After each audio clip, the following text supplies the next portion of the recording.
Welcome to my sewing room. We have such an exciting show for you today. We have some wonderful baby things for you, and my guest will be Chris Tryon of Elna, USA.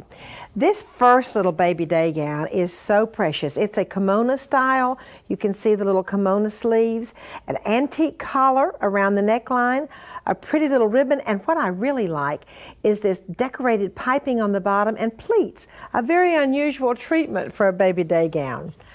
Another little use of the precious kimono pattern is in this little blue linen, and it also has the little underpanties to go with it. Isn't that a sweet little outfit for a baby? You are just not going to believe this. This adorable day gown is made from a onesie purchased for 50 cents at a garage sale, cut off, and then this perfectly elegant Swiss Batiste Nylona skirt with the French lace and wonderful machine embroidery has been added to the bottom of this little 50-cent onesie. We love making little children's panties and little baby diaper covers. This is a real sweet version with just a little bit of lace and some beading and ribbon run through. Very easy to make. This little slip goes with the little panties or little diaper cover.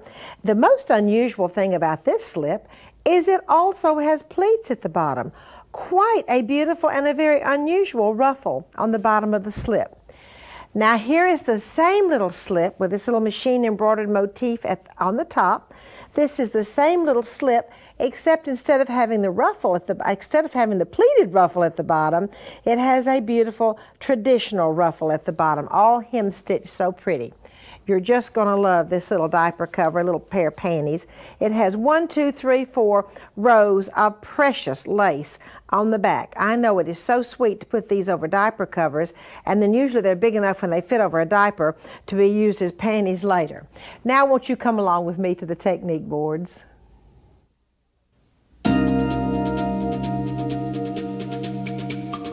It is so much fun to make decorative piping, and on babies' clothes we do love piping and those fine details so much. This is a very beautiful piping that has a decorative flower, just one of your simple decorative stitches built into the piping, and I really do love the pleats at the bottom for the ruffle. On the little blue kimono, here is another really pretty technique with entredot stitching on the bottom and the little ribbon run through the entredot stitching. And by the way, every bit of that is also on a pretty piece of piping. Now, how do we make this decorative piping? We're going to share that with you right now. First of all, you have your piping cord, and then you cut bias fabric. It's extremely important to have bias for piping. Probably on most piping for babies' clothes, especially around the bottom, you're going to need to join 2 pieces of bias piping together and then trim off that little tail right there and right there. Next, it's important to mark with a magic marker of some kind, a disappearing or a washout marker, the center of the bias piping. These are just some really sweet little decorative stitches which you might use to go on the bottom. You can use everything from a feather stitch to a scallop to a pretty little flower, and you can also even put some braid on the bottom. But you're going to take that and stitch it right in the middle of the piping where you marked. Now this one is a wing needle entredot stitch. Next, you're going to take your cording, put your cording right down on that decorative stitching, fold it up where the decorative stitching is right on the bottom, and make your piping after you put your piping cord there. And as you can see, that pretty entredot stitch just makes a wonderful finish for the bottom of this linen piping. And now to share this wonderful technique with you, I have my friend Chris Tryon. Chris is Director of Education for Elna, USA. Chris, welcome to the show. Thank you so much. It's a pleasure to be here as always. I brought this exciting new technique as you showed on the board. And it is new, Chris. I'm really excited about it too. I thought, there's got to be a way to jazz up piping. Okay. So, and that's what I did. The first thing that you're going to start off with is your piping. Then what you're going to do is cut your bias strips, and I cut a bias strip about 1 1/4 inches wide, and you're going to sew those strips together. Now you may want to measure the length of your garment so you don't end up sewing too much. The next step is to mark the center of that strip, and the reason that it's important to mark the center is that's where you're going to do your decorative stitching on. Okay. Next, what you're going to do is you're going to play with your decorative stitches, and you want to find something that isn't too large, and you may have to go down to a 5mm width on some of it. And you can combine decorative stitches and even do what we call reverse bobbin work, which is a lot of fun of putting a decorative thread in your bobbin. Then what we're going to do is we are going to stitch our decorative stitch down the center where we have our drawn line. Our next step is to place our bias or a piping inside of the bias and pin. And I like to pin because it gives it a little bit of security as you're stitching. And I'm all set up to stitch at this moment. You've run that wing needle entree, which is gorgeous, yes, on the bottom of that one, haven't you, Chris? Okay. And what I've done is I've actually placed on my beading foot instead of my piping foot, and the reason that I like my beading foot is because I can see what I'm doing, and my beading foot also has a curve at the end of it, which allows me to go around corners and curves a little bit better. Now remember to move your needle position so that your needle hits very close to that piping, and you're just going to stitch all along your piping. And that's a beading foot, not a piping foot. It's a beading foot and not a piping foot, okay? And then when you're done, you end up with a pretty decorative piping with decorative Now, Chris, stitching on. that was the one, after you finish it with the wing needle entree, where you ran that beautiful ribbon, the little silky ribbon It says through it's there. actually a silk organdy by YLI. Oh, it's really a beautiful ribbon just to run it through that. But you know what? I bet you could use it almost any kind of silk I ribbon. could use if it's 2mm real flexible, silk, if it's 2mm real flexible, silk ribbon. and You then could it even, gave it just that extra little fluffy on the bottom. Yep. Chris, thank you so much Oh, for you're this welcome. brand new technique, the embellished bias. And next we have a technique called sewing for baby.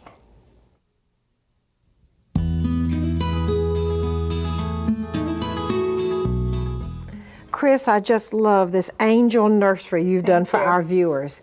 This particular bumper pad is done out of linen. The piping is a blue linen with that wonderful little flower that you showed us a minute ago. And don't you just love these angels? Okay, that's white and blue linen. This particular pillow is just my all-time favorite. I believe you said this has a ladder faggoting stitch in the middle, that's exactly it. with the ribbon run through it, the two little angels. And Chris, I especially love your use of the white linen, the off-white silk dupioni, and then the blue linen for the piping. And this time it looks like it's a double needle pin tuck. Yes, twin Absolutely wonderful. And this pillow is so very, very pretty, done out of a silk organza over the linen. And our little angel is standing up here covering his eyes. And this is the sweetest, that's that same trim with the wing needle entree and that pretty ribbon run through it. What a pretty pillowcase. And the diaper cover is fabulous also, of course. Everything Chris does is so beautiful. It's done in blue and white linen with the angel at the top, and once again the wing needle entree with the ribbon run through it and the pretty blue linen down the front for the opening. And this pillow is just one of my all-time favorites with your wonderful detail techniques on it, Chris. A beautiful baby blue linen with the three little angels at the top. Once again, a pillowcase. Yes. And this is a beautiful trim out of silk dupioni. And once again, Chris, you've used that fabulous wing needle entree with the silky ribbon run through it and then tied. Such a precious nursery. I'll just put this one here. Now show us about attaching this beautiful, wonderful piping with the decorative stitching, which, Chris, I've just really never seen that before, so I'm excited about this. Thank you. I'd love to show you. The first thing that you're going to do is you're going to start with your piping. Then what we're going to do is we're going to pin the piping to your project or to your garment, and you're going to want to put a stitching line on that piece of fabric so you know where to pin your piping to, so that it's at the correct seam allowance. Okay. Then what we're going to do is, corners always seem to be a mystery to people. Okay. How do you get a corner effectively with it coming out at a nice point or a nice curve? The key is to clip your corners, and I clip them two ways. One way is to go at a right angle to your fabric and clip right to your stitching. The other way to do it is to go at that right angle and clip at 2 points beyond that right angle, and you get a nice curve, okay? Because you want that to lay right around that corner, so when you turn to the right side out, it fits nicely, okay? Then you come up with, how do I end? That always seems to be the biggest mystery of how do I end my piping. You've pinned around your corners and clipped your corners, okay? The next thing that you're going to do is you're going to come to your 2 end points. And as you can see on this case, I've pinned 1 end point and I've left 1 end point unpinned.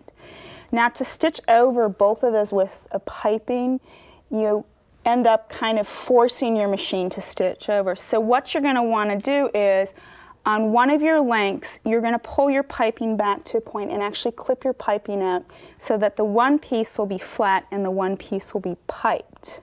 Okay.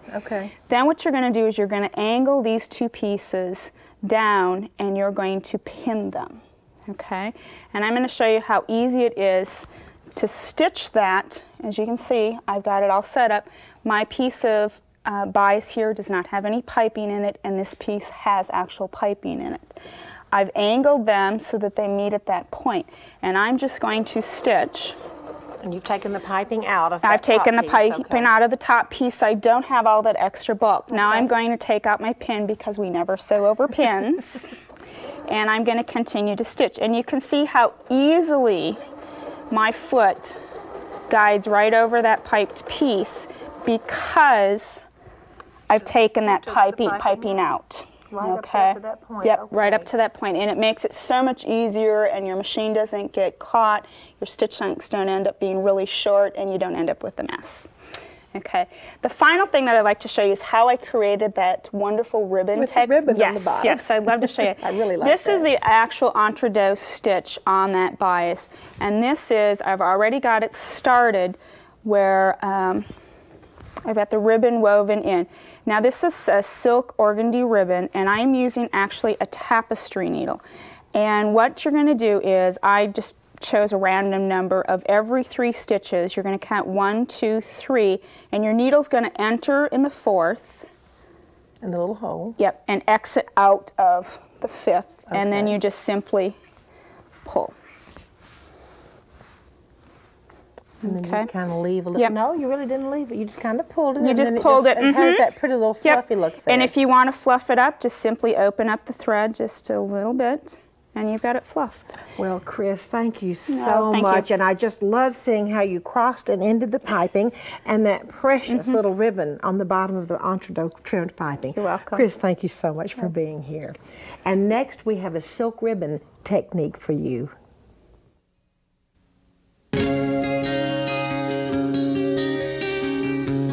I'm so pleased to have as my guest today my dear friend and business colleague Beverley Sheldrick from New Zealand. Beverley is the author of the book on embroidery, Colonial Inspirations, and she has been such a wonderful contributing designer for So Beautiful magazine. Beverley, welcome to the show. Thank you, Martha. It's wonderful to be here as always. Martha, today I'd like to talk a little bit about this christening gown, if I may. Now, you know I love to pin tuck, and it's my favourite form of embellishment.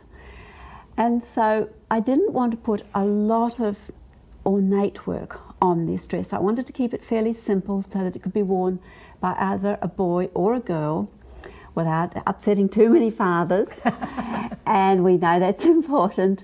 So you can see the top is fairly simple, just a totally pin-tucked yoke and pin-tucked sleeves. I love to pin-tuck the sleeves because, you know, we can't use those wonderful puff irons that you have in this country. So it's a bit difficult to iron sleeves, and if you pin-tuck the sleeves, you don't ever have to iron them. Didn't realize that. That's I excellent. know, it works a real treat. So that's why I do love to, it does take a tad of time, but you know, you can do an awful lot of thinking while you're going up and down. But also, and then I've pin tucked this whole of the central section, and then just the pin tucks around the base. This frill is actually attached to the petticoat, which is underneath, which I think makes the whole thing lie beautifully. And of course, don't you just love this beautiful silk dupioni? Well, Beverley, it's just one of my favorite, if not my very favorite fabric for christening dresses. That's how I feel about that. And also, Martha, well, of course, we have this lovely flip-flop bow, which we have down here with a tad of shaping in it, and then of course our spray of flowers, not too heavy but just a little bit different to what we normally have. We also, I'd like to talk to you about the little symbol, and I've got it on each side. It is faith, hope and charity, the Victorian symbol. We don't see it very often today, but it is a lovely symbol, I think. The cross for faith, the anchor for hope, and the heart for charity.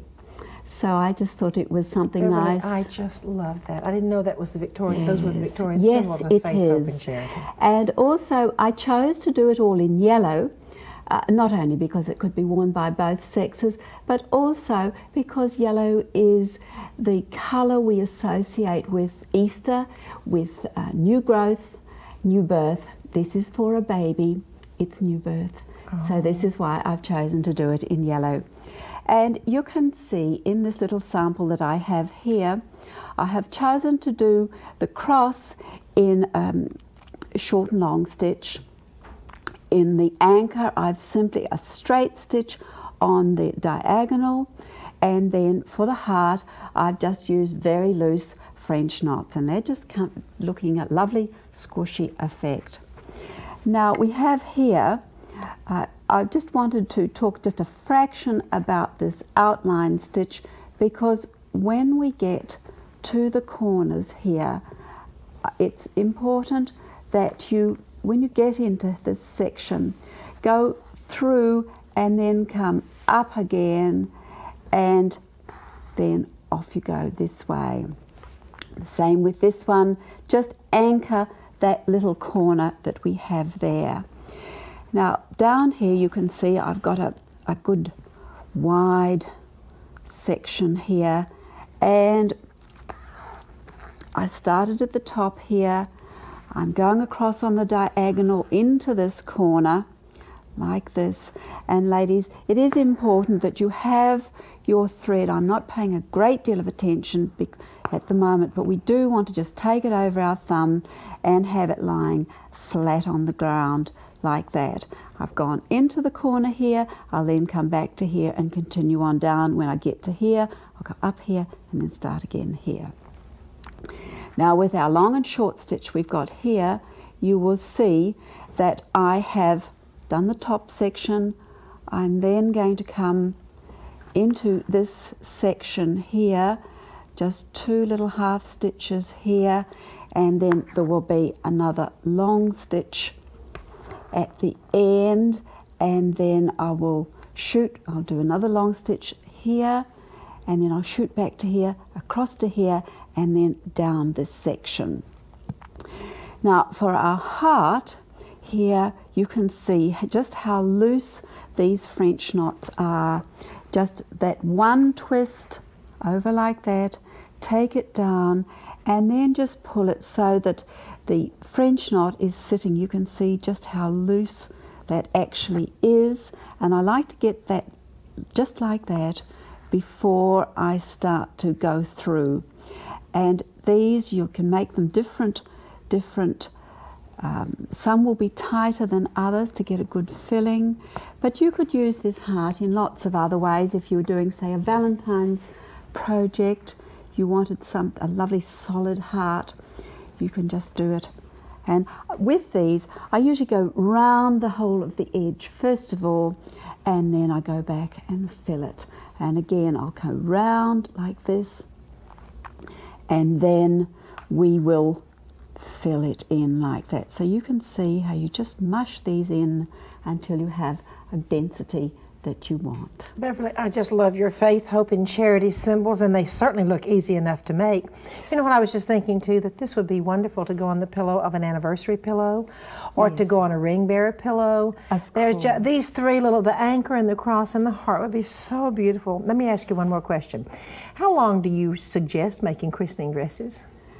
I think it's a very personal thing. In our country, we don't go in for the very long christening gowns that you have in this country. Maybe 36 to 54 about inches? That. I mean, anything from, yes. I think it's personal taste. It most certainly is. But one thing I did want to mention that I haven't, and that if you are working on dupioni, I do suggest that you put a little bit of stabilizer. I used a very, very lightweight batting underneath just to hold the silk ribbon embroidery.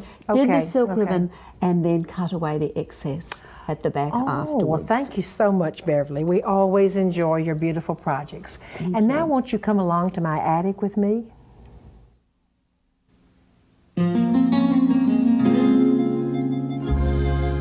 This beautiful silk combing coat that I have for you. And by the way, what is a combing coat? Ladies put this on when they comb their hair in the morning or in the evening.